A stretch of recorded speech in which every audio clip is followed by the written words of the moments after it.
एक प्रसंग आता है कि सूरदास जी के सेवक का नाम गोपाल था। वही उनको कहीं भी लेके जाते लेके आते, उसी का हाथ पकड़ करके चलते थे। प्रसाद पाने बैठते तब गोपाल छोटा बालक था, वो प्रसादी पवाता था सूरदास जी को। एक बार गोपाल से कहा कि जाओ जल ले आओ। प्रसाद पाने बैठ गए सूरदास जी प्रसाद पाने लगे। अब गोपाल जल लेने गया, वहां कोई क्रीड़ा, कोई बच्चे खेल रहे थे, खेलते खेलते उन्हीं के संग गोपाल भी खेलने लगा। यहां सूरदास जी ने जैसे ही कवल मुख में लिया पाया तो वो गले में अटक गया। अब जब श्वास नली में भोजन चला जाता बड़ी पीड़ा होती, उस समय लगता बस कैसे भी ठीक हो।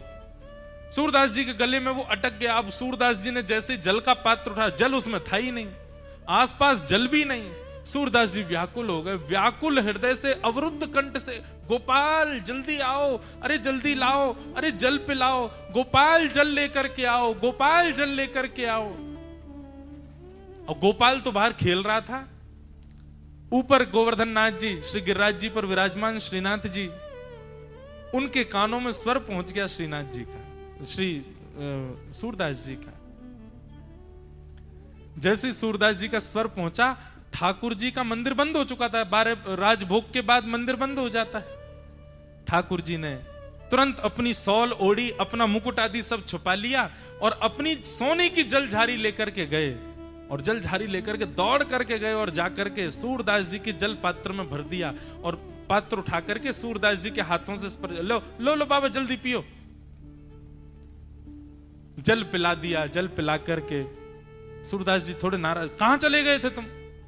बोले कहीं ना बाबा, मैं तो आपके आसपास ही रहूं, आपने पुकारो मैं दौड़ के आ गयो।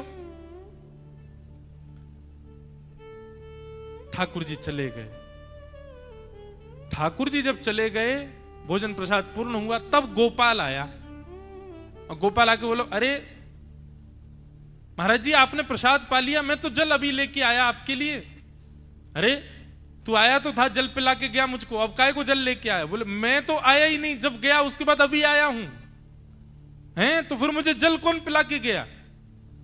अरे सूरदास जी आपकी भोजन की थाली के पास में तो सोने की झारी रखी है, सोने की जल झारी रखी है। सूरदास जी थोड़े भाव विह्वल हो गए। बोले सोने की जल झारी के ऊपर लाल वस्त्र है क्या? बोले हाँ जी लाल वस्त्र है। अरे मैंने गोपाल आओ, गोपाल जल पिलाओ, गोपाल जल पिलाओ कही, मेरे श्याम सुंदर अपनी जल झारी लेकर के आए, मुंह को जल पिला करके गए। जल झारी को हृदय से लगा के इतना रोए सूरदास जी, इतना रोए। बोले नाथ आप कितने कृपालु, कितने दयालु हैं। लोग कहते हैं कि गोपाल जी ने तुम पर निर्दयता की, नेत्र नहीं दिए, पर आपसे बड़ा दयालु कोई नहीं। मैं नहीं देखता पर आप तो मुझे देखते ही रहते हो, मेरे ऊपर आपकी दृष्टि। अरे सबसे बड़ा सौभाग्यवान व्यक्ति मैं हूं पृथ्वी का। मैं दुनिया गोपाल जी को देखती पर गोपाल जी तो मुझे देखते रहते, उनकी दृष्टि तो मुझ पे ही रहती है। शाम को उत्थापन के समय सूरदास जी जलझारी हृदय से लगाते हुए लेकर के गए और वहां मंदिर में जाकर के जब प्रस्तुत की, गुसाई जी आदि सब मंदिर परिकर के लोगों के नेत्र सजल हो गए। ठाकुर जी का दर्शन किया, श्रीनाथ जी खड़े हैं और नेत्रों में आंसू हैं ठाकुर जी के। इतना प्रेम ठाकुर जी बरसाते हैं सूरदास जी पर। तो ये सब स्मृतियां रह जाएंगी अब। और ये स्मृति यही तृतीय भक्ति है, तीसरी भक्ति है। आप ये समझ लीजिएगा, मैं कोई बहुत बड़ी बात नहीं कह रहा हूं। आप यहां से जाने के बाद जितनी बार दत्त धाम का स्मरण करोगे उतनी बार समझ लेना, एक बार दत्त धाम की याद आई तो 108 दिगंबरा पाठ करने का फल प्राप्त हो जाएगा। वृंदावन को याद करने पर, एक बार वृंदावन की याद आती है तो यह समझ लीजिए कि 108 राधा कृपा कटाक्ष स्तोत्र पाठ करने का फल प्राप्त हो जाता है। स्मृति में इतनी शक्ति है। और याद, एक और बात याद रखिएगा, किसी दूषित स्थान और दूषित व्यक्ति का स्मरण करने पर जितना पुण्य बल, जितना भक्ति बल आपके चित्त में बढ़ा है, ध्यायतो विषयाम पुंसः, विषयों का स्मरण करने से ध्यान करने से स्मृति में इतनी शक्ति भी है कि स्मृति में यदि गलत वस्तु आ जाए तो गलत वस्तु आपके पुण्यों को छीण भी कर देती है। परंतु हम तो यहां की स्मृति लेकर के जा रहे हैं, खूब याद करेंगे दत्त धाम को, यहां के सब परिकर को, महाराज जी को।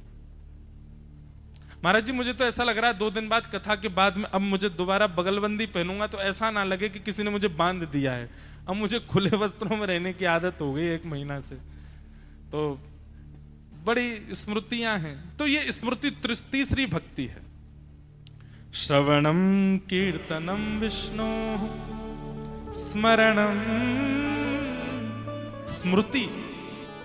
और चौथी भक्ति का नाम श्री प्रहलाद जी कहते हैं पाद सेवनम, ठाकुर जी की चरण सेवा। अच्छा एक बात ध्यान से सुनना, नवदा भक्ति में मैं कथाओं में कहा करता हूं 2 भक्ति ऐसी हैं जो ठाकुर जी अनुग्रह करेंगे तो ही मिलेगी, आपके चाहने से नहीं मिलेगी। उसमें प्रथम है चरण सेवा और दूसरी है सख्य। तो मैंने एक बार अपने गुरुदेव से पूछा कि ये 2 भक्ति ठाकुर जी कृपा करेंगे, अनुग्रह करेंगे तो ही हमको मिल सकती है, हमारे चाहने से नहीं मिलेगी।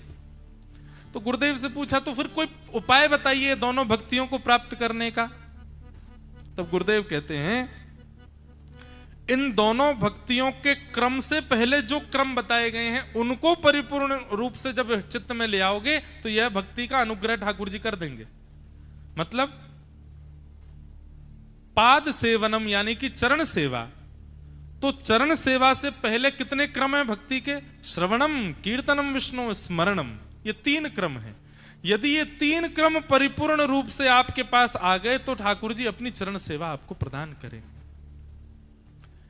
कीर्तन भक्ति, स्मरण भक्ति और श्रवण भक्ति। और दूसरी भक्ति जो ठाकुर जी अनुग्रह करके देते हैं वो है, अब यहां पे एक बात आती है, चरण सेवा तो देखो सब कर रहे हैं, हम सबके घर में ठाकुर जी हैं, हम अपने लाल जी की सेवा कर रहे हैं, आप सब भी अपने अपने ठाकुरों की सेवा कर रहे हैं, महाराज जी श्री दत्त प्रभु की सेवा करते हैं। आप सेवा करते हो ये पाद सेवनम नहीं है, ठाकुर जी जबरदस्ती आपसे ही करवा रहे हैं, आपके अलावा किसी से नहीं करवा रहे, ये पाद सेवनम है। ठाकुर जी की इच्छा है कि नहीं आप ही करो। हमारे वृंदावन महाराज जी श्री राधारमन जी की एक भाव ऐसा बताते हैं कि श्री राधारमन जी लाल जी वो पोशाक धारण नहीं कर रहे थे, सबने खूब प्रयास किया, एक ही पोशाक, वही पोशाक है, वही पूरा उसका नाप पैमाना है, लेकिन नहीं पहने। तभी एक पुजारी जी गए भीतर मंदिर में और ठाकुर जी के सामने पोशाक रख करके बोले पोशाक तो ठाकुर जी की है, वही अंग है, वही इसका नाप है, सब कुछ, फिर पहन क्यों नहीं रहे हैं? तो ठाकुर जी से निवेदन करते हुए उन्होंने कहा देखो लाल जी, दर्शनार्थी खड़े हैं बाहर,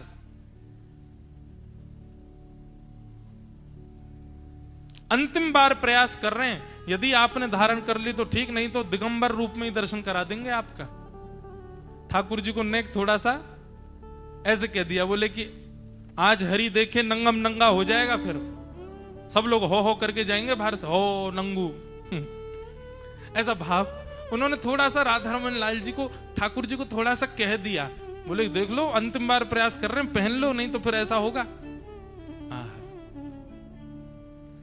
वही पोशाक सुबह से नहीं पहन रहे थे, नेक थोड़ा सा डांट के ठाकुर जी को पहनाया और सुई धारण कर ली, और धारण करके ठाकुर जी चुपचाप खड़े हो गए, वही पोशाक जो आ नहीं रही थी धारण कर ली। इसका मतलब क्या है?